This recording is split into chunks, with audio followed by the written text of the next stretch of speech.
आज हम लोग एक बहुत सुंदर म्यूजियम में हैं, बोध गया में। इस म्यूजियम की खासियत ये है कि यहाँ पर जितना भी सौंदर्य और धरोहर और रेलिक्स देखने को मिलेंगे, ये सब ओरिजिनल मॉन्यूमेंट्स हैं। तो इसके बारे में और जानते हैं। ये आप देख रहे हैं, ये बुद्ध की अलग अलग मुद्राएं हैं, 5 मुद्राएं हैं, जिन मुद्राओं में बुद्धा खड़े हुए हैं, ध्यानस्थ हैं। तो उनमें से एक है ये वरद मुद्रा। और ये देखिए मूर्तियां खंडित हैं। ये भूमि स्पर्श मुद्रा है, ये ध्यान मुद्रा है, वो भी भूमि स्पर्श मुद्रा है।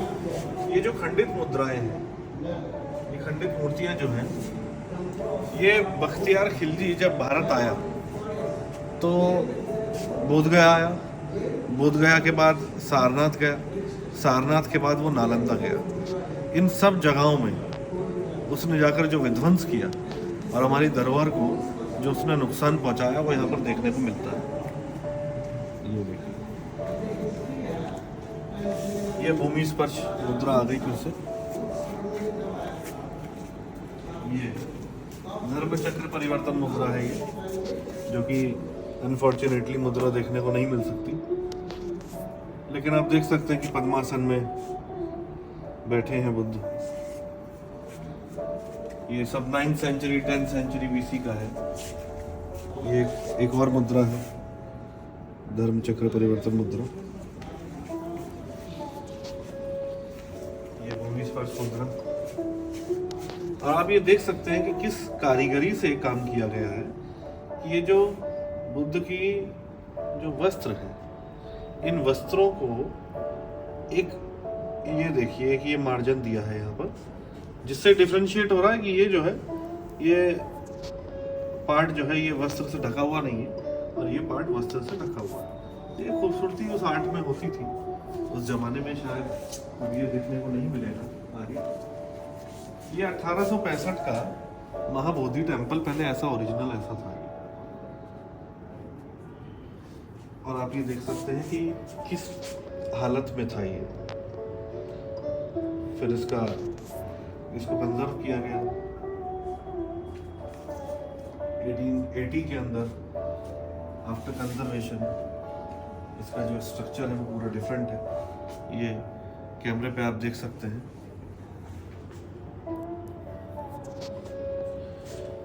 फिर ये है पद्मपाणि, 9th और 10th सेंचुरी BC। क्या आर्ट है, क्या कारीगरी है, लेकिन अफसोस चेहरे नहीं देखने को मिल रहे हैं। और चलते हैं आगे। एक और बहुत विराट भूमि स्पर्श मुद्रा।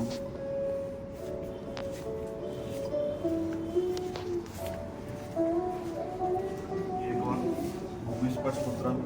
ऐसा लगता है जैसे कितनी चोट मारी गई है इस पर, बहुत चोटें मारी गई हैं इस मूर्ति पर, इसको खंडित करने के लिए, इसको खराब करने के लिए। पर इस पत्थर में एक आवाज भी आती है, बहुत मजबूत है। शायद बहुत परिश्रम हुआ होगा इसको तोड़ने में। ये देख सकते हैं छोटी छोटी मूर्तियाँ। यहाँ पर कुछ लिखा भी है उस लैंग्वेज के अंदर, जो कि समझ तो नहीं आ रही है। शायद मुझे ऐसा लगता है कि पाली भाषा में कुछ लिखा गया है। यहाँ ये देख सकते हैं बहुत ध्यान से, ये लगता है पाली भाषा में कुछ लिखा गया है। और देखते हैं, ये यक्षी हैं, डेमी गॉडेस हैं।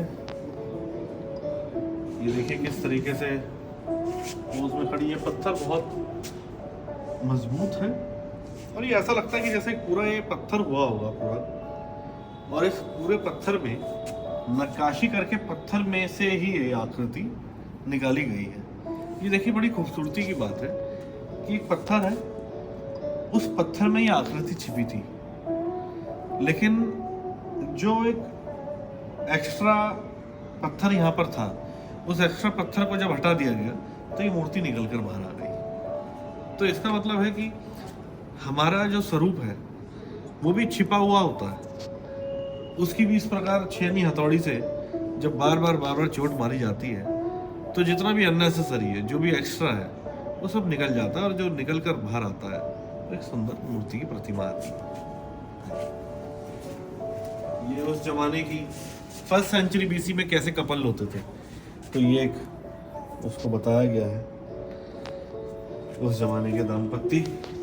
ये एक और यक्षी आ गए, लेकिन इनके भी दोनों हाथ अनफॉर्चुनेटली टूटा हुआ।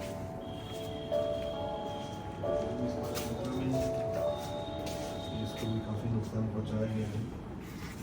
एक और वो भी स्पष्ट मतलब है, इसमें चेहरा क्लियर नहीं दिख रहा, लेकिन एक हाथ नहीं है और मुद्रा जो है वो खंडित है। मुकुटधारी बुद्ध, भूमि स्पर्श। ये जब बुद्ध राजा थे तो मुकुट पहना करते थे और किस प्रकार उनका व्यक्तित्व था, ये इसमें हमें देखने को मिलता है।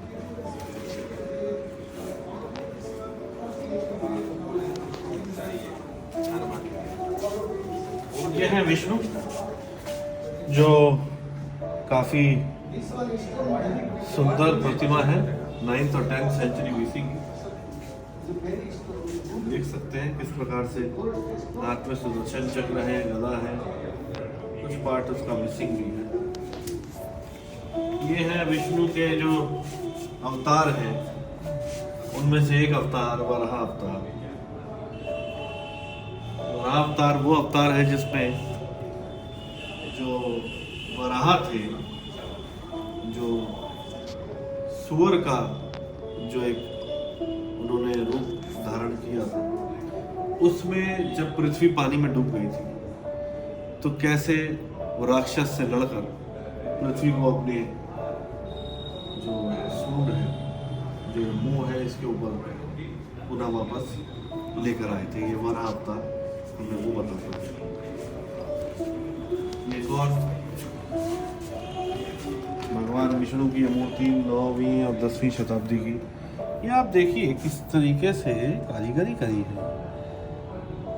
पैरों की बाजें हो या कमर बंद हो या गले की माला हो, एक चीज जो है वो देखने को बनती है।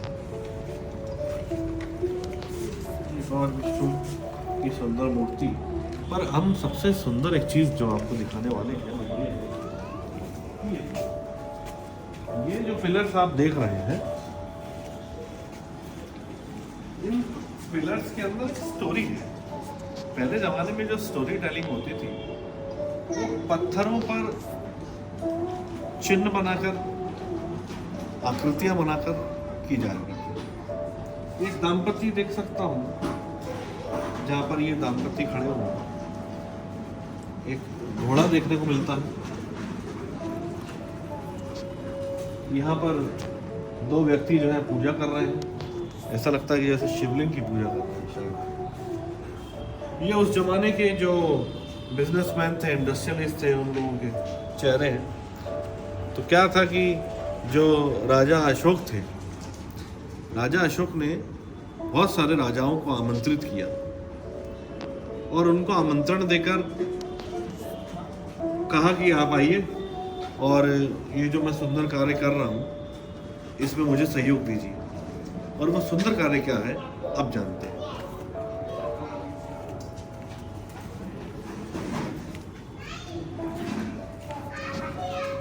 ये देखिए, यहाँ पर आपको कुछ देखने को मिलेगा। बोध गया के अंदर सबसे प्रसिद्ध क्या है? वो स्थान जहाँ पर सिद्धार्थ गौतम ने बुद्ध तक की यात्रा करी।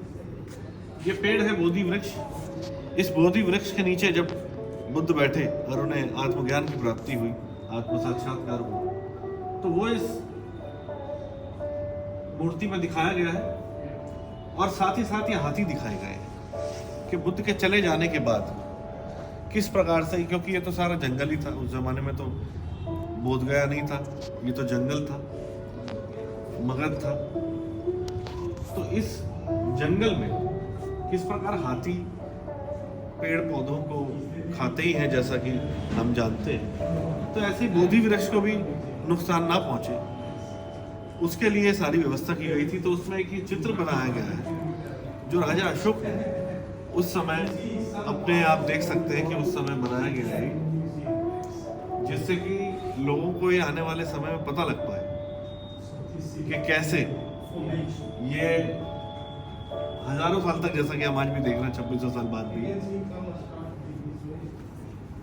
और ये देखिए कुछ उस भाषा में लिखा हुआ है जो 2600 साल पहले पाली चला करती होगी। ये भाषा देखने को मिलती है और ये एक एक आकृतियां जो है वो कुछ कहती है। ये मैं देख सकता हूँ कि एक महिला है जो अपने कंधे पर कुछ सामान डाले हुए है, एक व्यक्ति बैठा है। गांव का एनवायरनमेंट है, गांव का माहौल है। ये इस तरीके का यहाँ पर एक सुंदर अवलोकन यहाँ पर देखने को मिलता है। और एक चीज और जो खूबसूरत मेरी निगाह,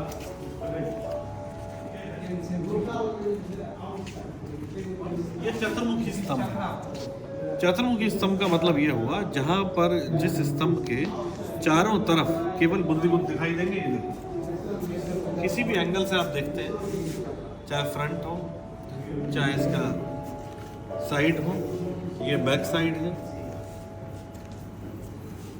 ये अनदर साइड है। और ये खूबसूरती एक और देखिए कि बुद्ध के हाथ में जो उनका भिक्षा पात्र है वो भी कितना विजिबल है। ये देखिए क्या खूबसूरती है इसकी। ये भिक्षा पात्र भी इतना विजिबल है, महसूस हो रहा है कि हाथ में भिक्षा पात्र है। बहुत ही खूबसूरत। आइए अंदर चलते। ये देखिए ये और कुछ मूर्तियां ऐसी जो बच गई थी, जिन्हें बहुत ज़्यादा नुकसान नहीं हुआ, उनको एक अलग जगह पर रखा गया है। तो यहाँ पर वो मास्टरपीस है, मैं पढ़ता हूँ। Here are some masterpieces.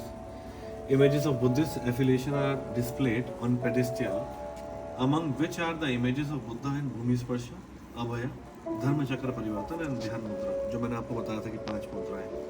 अविलोकितेश्वरा, Jambhala, Tara, Maitreya and Manjushri, all belonging to Pala period.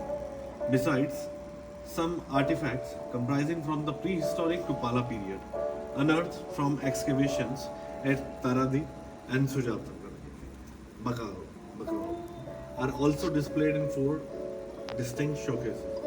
These are the miscellaneous objects including terracotta figurines, beads and miniature pot, copper, iron, etc. आइए इसको देखते हैं। ये कितनी सुंदर मूर्ति है।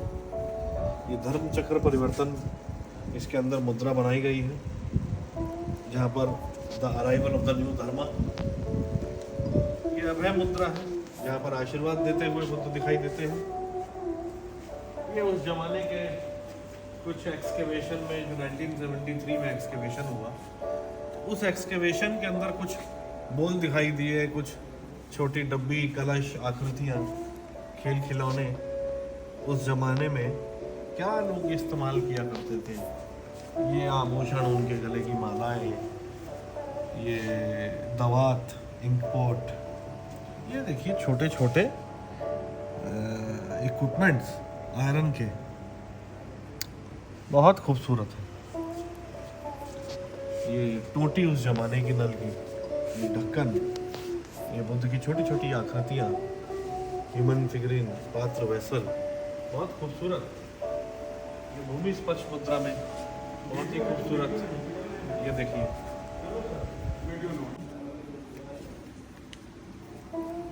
बहुत सुंदर तारा गॉडेस, ये देवी की प्रतिमा कितनी सुंदर है, अपने आप में बहुत खूबसूरत, ज्ञान के देवता। ऐसा लगता है कि साक्षात जैसे मंजूश्री आकर ज्ञान दे रहे हैं बुद्ध के पर।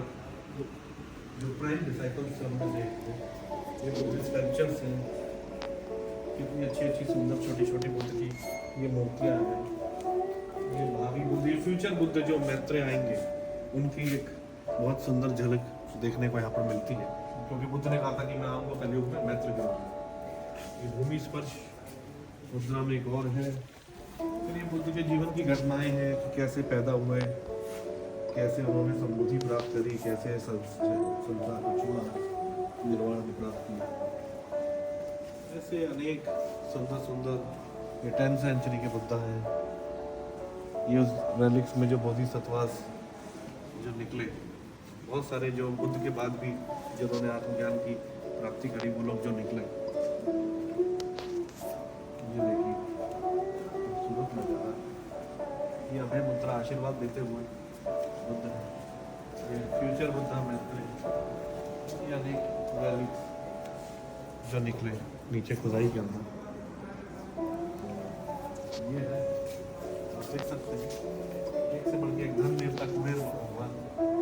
ये बौद्ध देवी है, ये खासा पर विलुप्तेश्वर है। ये भूमि स्पर्श मुद्रा में है। ये देखिए जमीन की खुदाई में से जो देवी देवताओं की मूर्तियां निकली उस जमाने की। This is showcased with smaller images of both Buddhist and Brahminical faiths. These included images of Buddha, Tara, Narotma, Avalokiteshvara, Jambhala, Uma Maheshwara, Bhairava, Durga, Gajalakshmi, Mansa Devi, Mahishasura, Surya, Ganesh, Nandi, Kamadev, incarnation of Vishnu, Navgraha, Dasa Avatar and Dikpal panels. All belonging to Pala period. Pala समय के दौरान जो जो देवी देवताओं की उस समय पूजा हुआ करती होगी, फिर उसके बाद एक टाइम आता है जब ध्वस्त हो जाता है, खत्म हो जाता है, तो वो जब भीतर चला गया तो उसके बाद रेलिक्स उसके बाहर निकले एक्सकेवेशन में। ये शिव और पार्वती उमा महेश्वर की उस 9th और 10th सेंचुरी BC की ये खूबसूरत मूर्ति नंदी,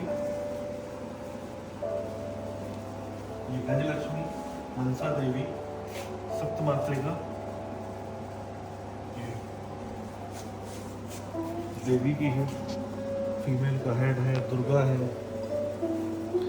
और लोटस, कितना खूबसूरत लोटस है। ये दिक्पाल है, जो द्वारपाल भी कहते हैं जिनको।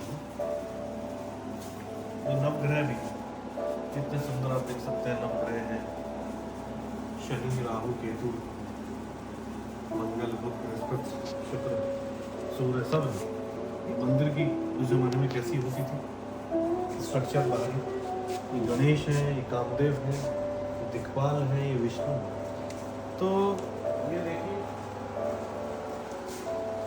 इनकारनेशन, ये बोर वराहावतार, ये 10 इनकारनेशंस, दशावतार, त्रिविक्रम, नरसिंह। ये है खूबसूरती। और इसी के साथ हमारी ये म्यूज़ियम की यात्रा पूरी हुई। बहुत कुछ देखने को और बहुत कुछ जानने को मिलता है जब हम किसी ऐसी जगह पर जाते हैं जहाँ पर उस स्थान के पुराने कल्चर को देखने का मौका मिले। एक नया दरवाज़ा हमारे जीवन का खुलता है। फिर मिलेंगे किसी और यात्रा में, किसी और जगह। तब तक के लिए अलविदा।